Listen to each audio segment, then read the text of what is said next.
imitima y'abigishwa yari yahababutse, byari nkenerwa ko haciye intuntu amaganya n'ukwihebura hasubira gutunganywa igikorwa cyo kuremesha imitima. Yezu yazutse yamaze iminsi yabonekera abigishwa biwe abazaniye umwizero mushasha. Yaza arabugurura amaso n'umutima ngo bahindure ukuntu bahora babona Imana n'ihangiro baha ubuzima bwabo. Izuka ryiwe ryaje nk'umushinge mushasha wo kubakirako ubuzima. Iyo ndamutso y'amahoro ya Yezu izana umwizero mushasha, ishikana amahoro y'Imana mu mitima y'abatumwa n'abigishwa, kuko batahura ko muri Yezu Kristu Imana yatsinze ibintu byose bifutanya ubuzima bwa muntu gushika ku gicumuro n'urupfu.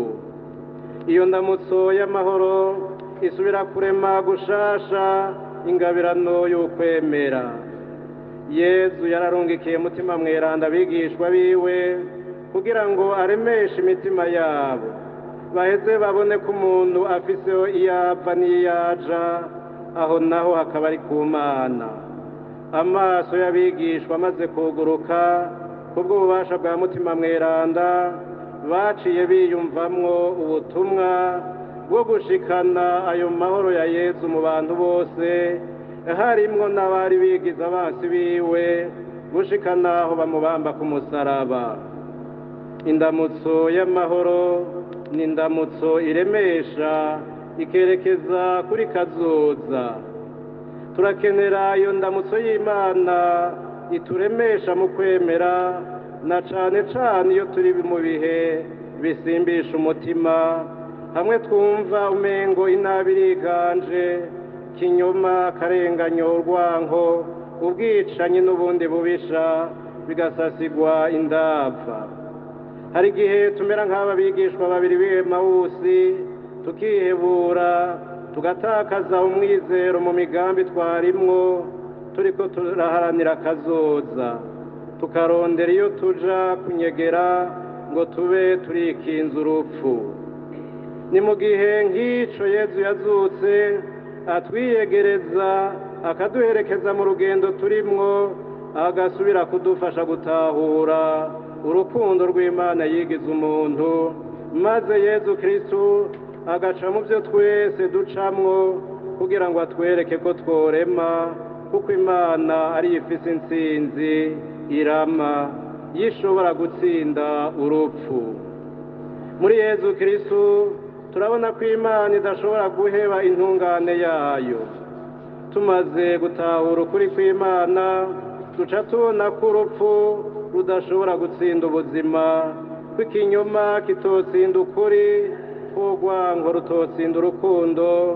Iyo ndamutso ngo nimugire amahoro niyo ihuza imyitwarariko y'ubuzima twaciyemwo, bukadusigarana ibikomere n'imvune, hamwe n'umwizero Yezu yazutse atuzanira ngo duhangare kazoza turemye. Indamutso y'amahoro n'indamutso abarundi n'ababa mu Baburundi dukeneye. Kuri twebwe abemera Kristu turi mu mirimo itandukanye mu buzima bw'igihugu, birabereye ko twibuka kandi tukibukanya ko Pasika ijanye n'inaguka ry'ubuzima mu mice yose y'ubuzima bw'umuntu n'ubw'igihugu. Intsinzi ya Yezu Kristu nitubere umwambiro mushasha, twemere kwiyambura wa muntu wa kera, tube bashasha muri Kristu yadupfiriye, ngo atunywanishe, yongera atunywanishe nk'abavukanyi. Imana niyo dawe wa twese, adusaba na ntaryo kubana nk'abavukana bamukomokako, ata n'umwe avuyemwo. Ngaha mu Burundi ihimbazwa ry'iki gihe ca Pasika rihuriranye n'uko igihugu cacu kiriko kirarondera kubakira ku kuri, mu kurondera ugusubiza hamwe no kurekuranira. ni igikorwa gisaba ubwitonzi n'umutima w'urukundo. Twifuza gukomeza umwizero ushingiye ku ngendo y'amahoro no gusubiza hamwe dufatiye no ku makuba Uburundi bwagiye buracamwo. Dusanzwe turiko turanegereza amagenekerezo imigwi itari mike y'abarundi yibuka ababo bagiye barahitanwa n'ivyo vyago Uburundi bwagiye buracamwo. Iki gihe gihuriranye kandi nuko turiko turitegurira amatora yo mu mwaka uza w'ibihumbi 2025.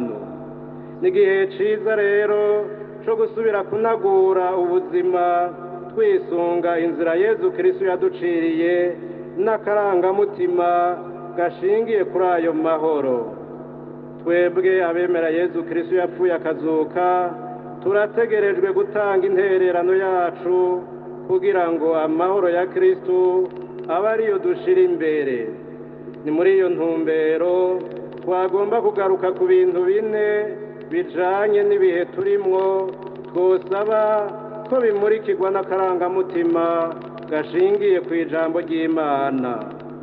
Ica mbere, gutsimbataza umwizero mu ntwaro iha ijambo rigatunganiriza bose. Muri kahise k'iki gihugu cacu turazi ukuntu Burundi bwaguye kenshi mu kaga bivuye ku gatima ko gukumirana nuko kwikwegera ko ubutegetsi bwose. N'ubu tugumana umwitwarariko kuko hibonekeza ibimenyetso by'uko hariho abifuza intwaro yotugarukana ku ndinganizo ishingiye ku mugambwe umwe. Birakenewe rero ko hatsimbatazwa intwaro iha ikibanza imigambwe yose harimwo n'idahuje ivyiyumviro n'uburi ku butegetsi, gutyo abarundi bose bagashobora gushikiriza iryo bafise ku mutima no mu bimenyesha amakuru vy'igihugu, bagatunganya amanama bakurikije amategeko atakuburagizwa. Gutunganya amanama no gushikiriza icese ivyiyumviro ntibihagije mu gihe abarundi batoba bafise umwidegemvyo wo gutunganya ukuntu baja hamwe bakiteza imbere bateza imbere n'itunga rusangi. Ivyo bishizwe mu ngiro niho twoba turiko turitegurira neza amatora twimirije kugira ngo amatora atawe akumira akorewe ahabona kandi mu mwidegemvyo ibiyavuyemwo bikemegwa atagahigihigi. Amajambo n'ingingo zishingwa nibishigwe mu ngiro bitume abenegihugu. Amajambo n'ingingo zishingwa ntibishigwe mu ngiro bituma abenegihugu batizera inzego, na cane cane ko abashinzwe amabanga badaheza ngo baze barashikiriza icese ingene bariko bararangura amabanga wanga bashinzwe n'ivyo bariko barashikako.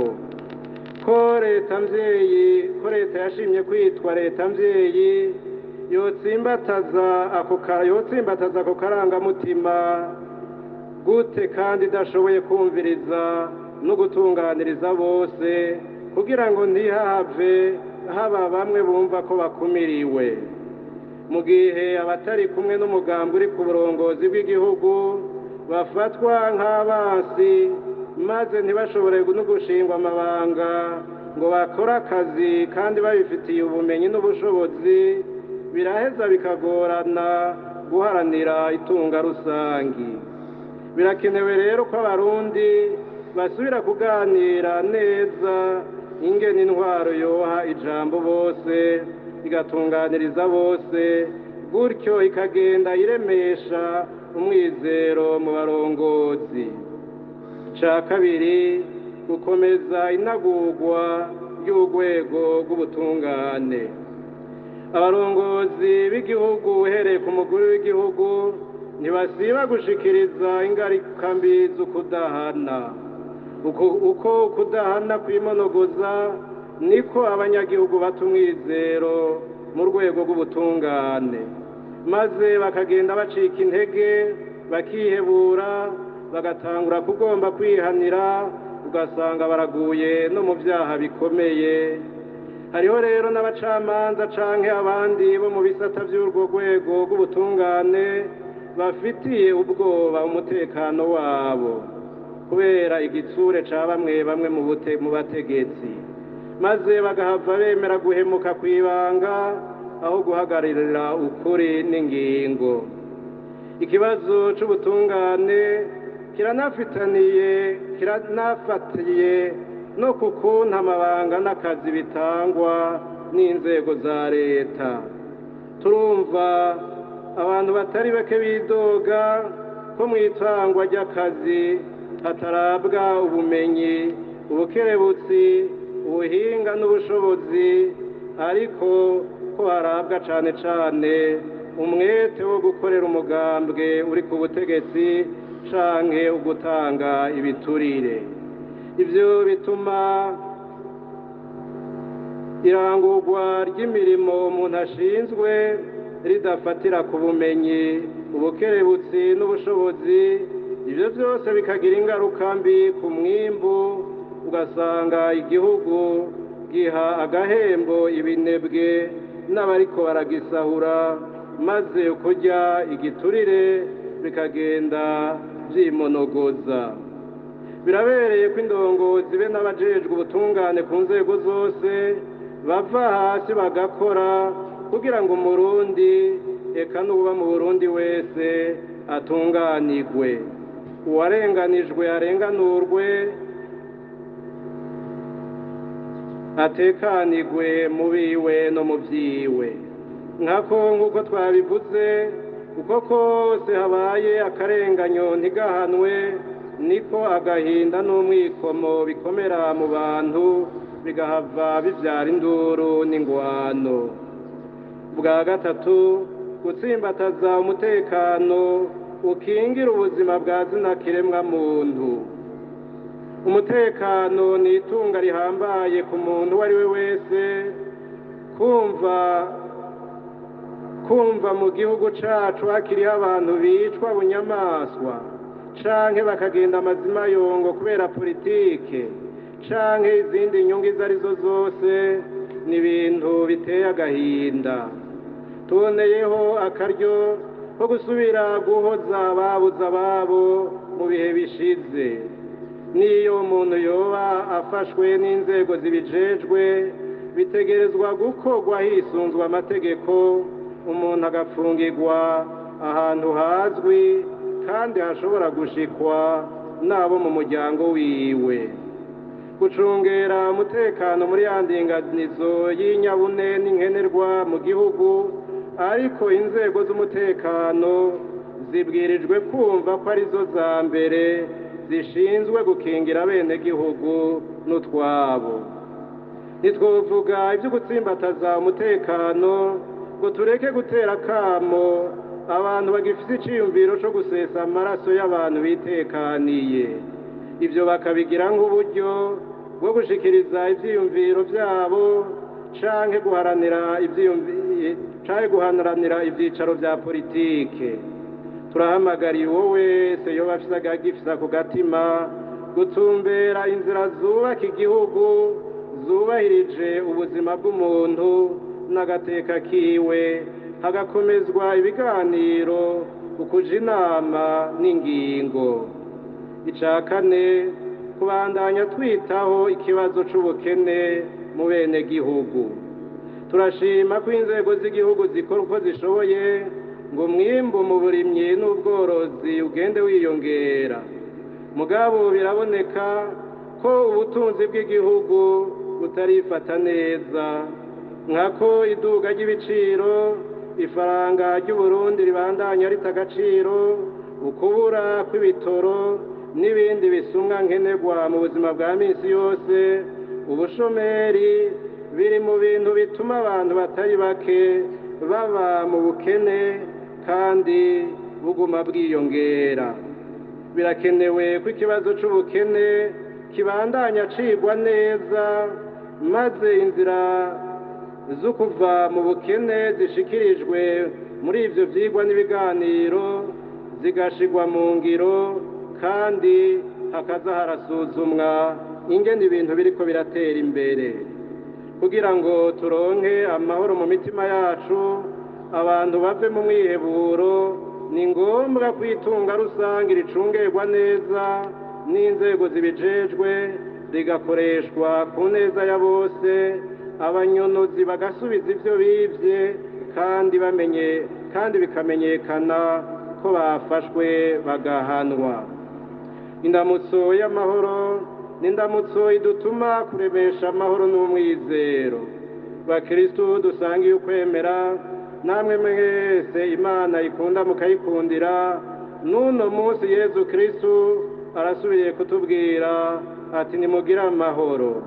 Niwe kandi atubwira ati hahiriwe abaremesha amahoro, kuko bazokwitwa abana b'Imana. Ko turiko turahimbaza Pasika, nidusubize itoto, niturushirizeho gukomeza igikorwa co kuremesha amahoro no gusubiza hamwe nk'abana b'Imana. Ico gikorwa naco kugira ngo kirame gishingira ku kuri, ubutungane, urukundo n'umwidegemvyo. Dusabe rero Imana ibandanye ituba hafi mu bihe vyiza no mu bihe bigoye, itugire intwari mu kuremesha amahoro mu ngo zacu, mu kibano, mu gihugu cacu, mu bihugu bigize kano karere k'ibiyaga binini, eka no kw'isi yose. Nitwosozera tutabamenyesheje ko umuvyeyi wacu Papa Francisco azokugurura icese umwaka wa yubile y'imyaka 2025 ya Ekereziya, kw'igenekerezo ry'icenda Rusama umwaka w'2024.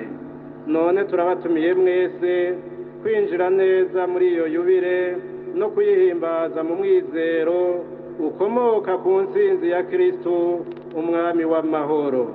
Bikira Mariya umugabekazi w'amahoro twaragije Uburundi natubere mu ngoro, maze inema y'umukama wacu Yezu Kristo, urukundo rwa Mana Data n'ingabirano ya Mutima Mweranda bihorane natwe muri ibi bihe byose twimirije. Bigiriwe i Bujumbura igenekerezo rya Ntwarante umwaka w'2024, abepiskopi banyu Musenyeri Bonaventure Nahimana, umwungere mukuru wa Diocese nkuru ya Gitega, ahagarariye Diocese ya Rutana, akaba n'umukuru w'inama y'abepiskopi Gatolika b'i Burundi. Musenyeri Salvatore Niciteretse, umwungere wa Diocese ya Bururi, akaba n'icegera c'umukuru w'inama y'abepiskopi Gatolika b'i Burundi. Musenyeri Gervaze Bashimiye ubusa, umwungere mukuru wa Diocese nkuru ya Bujumbura. Musenyeri Yohakimu Ntahondereye, umwungere wa Diocese ya Muyinga. Musenyeri Buraziyo Nzeyimana, umwungere wa Diocese ya Ruyigi. Musenyeri George Bizimana, umwungere wa Diocese ya Ngozi, ahagarariye Diocese ya Bubanza.